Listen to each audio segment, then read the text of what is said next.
بسم اللہ الرحمن الرحیم، شروع اللہ کے نام سے جو بڑا مہربان اور نہایت رحم کرنے والا ہے۔ آج میں آپ کے ساتھ اپنا انیشیل انٹرویو کا جو ایکسپیرینس ہے وہ شیئر کروں گا۔ تو میں نے جو انیشیل انٹرویو دیا تھا وہ 145 لانگ کورس میں دیا تھا، P M A long course میں۔ تو اس میں ہوا یہ تھا کہ میرا پہلے انیشیل ٹیسٹ پاس کیا، انیشیل ٹیسٹ پاس کرنے کے بعد پھر فزیکل ہوا، فزیکل پاس کرنے کے بعد پھر ہمارا میڈیکل ہوا۔ میڈیکل کے بعد انہوں نے ایک فارم ہم سے فل کرا لیا انیشیل انٹرویو کے لیے۔ تو وہ کہتے تھے کہ آپ کو ہم میسج کریں گے، پھر آپ انیشیل انٹرویو دینے آنا۔ تقریباً 15-20 دن بعد ہمارا پھر انیشیل انٹرویو کے لیے ایک میسج آیا کہ آپ کا کل انیشیل انٹرویو ہے۔ تو اس کے لیے ہم گئے انیشیل انٹرویو میں۔ بہت سارے لڑکوں نے کپڑے بھی پہنے ہوئے تھے، شلوار قمیض اور اوپر ویسٹ کوٹ پہنی ہوئی تھی، اور میں نے تو پینٹ کوٹ پہنا ہوا تھا، 3 پیس سوٹ پہنا ہوا تھا۔ تو وہ ڈفرینٹ چوائس ہے، کچھ لڑکے تو بالکل ہی پینٹ شرٹ پہن کے آ گئے تھے تو اپنے حساب سے۔ تو ریکمینڈ وہ بھی ہو گیا تھا، جس نے پینٹ شرٹ پہنی ہوئی تھی وہ بھی ریکمینڈ ہو گیا تھا۔ تو اس کا میرے خیال سے اتنا میٹر نہیں کرتا کہ آپ کپڑے کیسے، مطلب کہ تھوڑے صاف ستھرے ضرور ہونے چاہیے، مگر یہ نہیں میٹر کرتا کہ کیسے پینٹ کوٹ پہنے، یا یہ آرمی میں میرے خیال سے نہیں کرتا، یا جو اس دن ہم دینے گئے تھے اس دن نہیں میٹر کر رہا تھا، تو ہو سکتا ہے۔ تو پہلے انہوں نے ہمیں، ہم جا کے شیڈ کے نیچے بیٹھ کے، لاہور سینٹر تھا ہمارا، تو شیڈ کے نیچے بیٹھے تو آیا ایک میجر رینک کا ایک آدمی آیا، تو انہوں نے آ کے نا ہمیں نمبر دے دیے کہ جب ہم یہ والا نمبر کال کریں گے تو آپ نے اندر انٹرویو کے لیے آ جانا ہے۔ تو وہ 5 5 نمبر کال کر رہے تھے، تو تقریباً جس دن میں انٹرویو انیشیل کا دینے گیا تھا تو تقریباً 50 لڑکوں کا اس دن انٹرویو تھا۔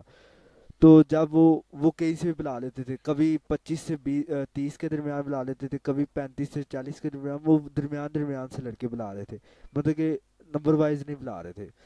جب ہماری باری آئی تو ہمارا سب سے پہلے ہی آ گیا، ہمارا تھا 10 سے 15 کے درمیان، تو ہمارا سب سے پہلے آ گیا۔ تو ہم جب اندر گئے تو پہلے ہمارا آیا تھا، تو ہم تھوڑے سے فائدے میں رہ گئے، ٹھیک ہے، کیونکہ پہلے شروع میں آسان کوشچن پوچھے تھے انہوں نے۔ تو سب سے پہلے ہم اندر گئے تو پہلے جو لڑکا گیا اس سے کیپٹل اس کی فیملی کے بارے میں پوچھا، مطلب کہ پہلے انٹروڈکشن وغیرہ لیا، اس کے والد کے کیا کام کرتے ہیں، اس کے بعد پھر 2 3 لڑکوں کے بعد پھر میرا تھا۔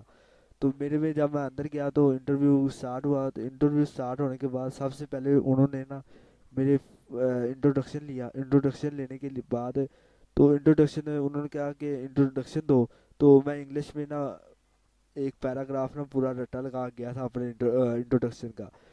تو ادھر جا کے نا میں اڑ گیا تھوڑا سا، آدھا میں نے پیراگراف جو میں نے اپنے انٹروڈکشن کا تیار کیا ہوا تھا وہ تو میں نے بتا دیا ہوا تھا، رہ گیا۔ تو جو میرے جو انٹرویو لینے والے تھے وہ 3 آدمی تھے، ایک میجر تھا، ایک بریگیڈیئر تھا، اور ایک کیپٹن تھا۔ باقی لڑکوں کا کسی کا کیپٹن بھی اکیلا آیا تھا، کسی کا میجر بھی۔ تو ہمارا شروع کا تھا نا، تو میری دفعہ 3 بیٹھے ہوئے تھے، بعد میں آفیسر ایک ایک ہو گیا تھا، مطلب کہ وہ مختلف کمروں میں چلے گئے تھے ایک ایک، ٹھیک ہے۔ تو میرا پہلا پہلا تھا، بلکہ جو ہم 5 لڑکے گئے تھے وہ پہلا پہلا تھا، تو وہ تینوں کٹھے بیٹھ کے انٹرویو لے رہے تھے۔ تو ہوا ایسے کہ میں انٹروڈکشن آدھا بھول گیا، تو پھر جو میجر صاحب بیٹھے ہوئے تھے نا انٹرویو لینے، وہ کہتے ہیں آپ اردو میں بتاؤ۔ پھر میں نے اردو میں بتانا شروع کیا، اپنے بارے میں مکمل بتایا۔ اس کے بعد پھر جو ہے میرا، انہوں نے میرے والد کی بارے میں پوچھا، اور پھر میرے بھائی کے بارے میں پوچھا، میرے بھائی آفیسر ہیں تو ان کے بارے میں پوچھتے رہے، ان کے بارے میں نے بتایا۔ پھر اس کے بعد ایک دم سے کبھی میرے سے بریگیڈیئر صاحب کیپٹن پوچھے، کبھی میجر صاحب، اور کبھی کیپٹن صاحب، تو ایسے چلتا گیا۔ اس کے بعد جب کیپٹل ختم ہوئے، کیپٹل کے بعد انہوں نے میرے سے سوال ہے مطلب کہ سٹیز وائز پوچھا کہ ساہیوال کہاں پر آتا ہے، یہ وہ، مطلب کہ ایسے پوچھے پھر سوالات۔ اور اس کے بعد جو میرے سے سوالات پوچھے وہ ہائی ویز کے بارے میں پوچھے، کہ جو کرکرم ہائی وے ہے وہ ہمیں کس ملک کے ساتھ ملاتی ہے، اور انڈس ہائی وے ہمیں کس ملک کے ساتھ ملاتی ہے، تو یہ والے سوال پوچھے گئے، ٹھیک ہے۔ اس کے بعد موٹر ویز کے بارے میں پوچھا گیا، اور یہ سوال پوچھے تھے۔ اس کے بعد جو بھی لڑکے ہمارے ادھر جاتے گئے ہیں نا، ان سے یہی سوال پوچھتے رہے ہیں۔ تو تقریباً ادھر 50 لڑکے، تو 50 لڑکوں سے یہی سوال پوچھے گئے تھے، ٹھیک۔ اور جو لڑکوں سے سوال پوچھے گئے تھے وہ ان میں جو ہے نا پریزیڈنٹ جیسے کہ ملیشیا وغیرہ کے، ترکی وغیرہ کا، اور انڈیا کا آرمی چیف وغیرہ کے بارے میں بھی سوالات ہوئے تھے.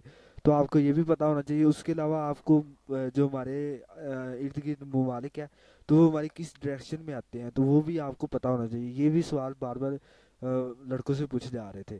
اور بعد میں کچھ لڑکوں سے صورتیں وغیرہ بھی سنی گئی تھی اور کلمے وغیرہ بھی سنے گئے تھے. صورتیں تو نہیں، وہ دعائے قنوت اور آیت الکرسی سنی گئی تھی. اور اس کے علاوہ کلمے سنے گئے تھے. کلمہ پہلا دوسرا ہی سنتے ہیں، اور آپ 6 کے 6 یاد کر دینا. ویسے پہلا دوسرا سنتے ہیں، ٹھیک ہے.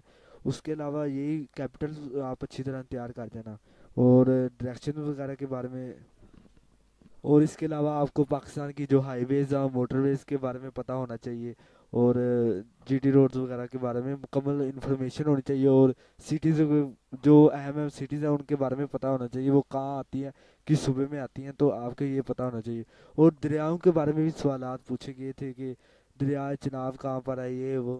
تو اس وقت جو تھا نا، جو ہم 50 لڑکے انٹرویو دینے گئے تھے، اس میں سے 13 لڑکے ناٹ ریکمینڈ ہوئے تھے. اور جو باقی ہوئے تھے ریکمینڈ، ان کو اسی وقت ISSB کا فارم دے دیا گیا تھا. وہ ہم نے وہیں پر فل کیا اور گاڑ گاڑ لے آئے تھے، بلکہ گاڑ لا کے اس کے ساتھ ڈاکومنٹس لگا کے